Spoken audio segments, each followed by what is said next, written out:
L'Alliance des États du Sahel n'aura point de nouvel adhérent.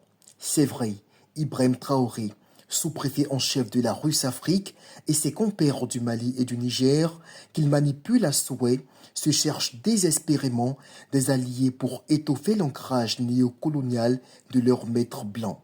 Mais dommage, personne ne serait assez fou pour signer un pacte irréversible avec la misère, l'insécurité et la servitude comme eux l'ont fait.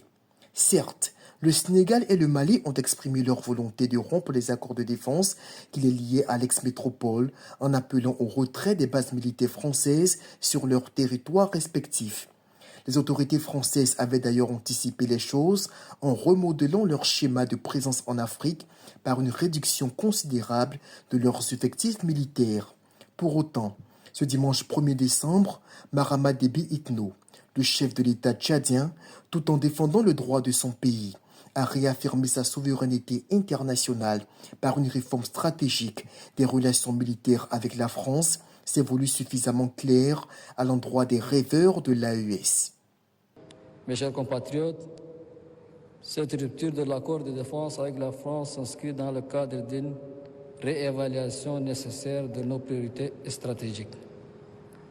Le Tchad n'est nullement dans une logique de remplacement d'une puissance par une autre, encore moins dans une approche de changement de maître.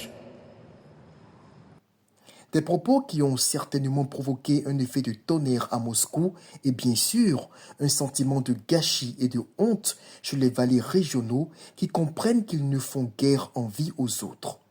Évidemment, ne demandez pas au Sénégal, deuxième puissance économique de l'UEMOA, de faire le choix de l'échec en se joignant à une aventure désespérément vouée à la déroute.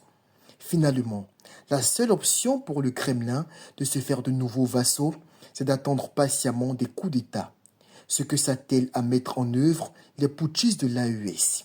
Heureusement que leurs méthodes sont connues et exposées.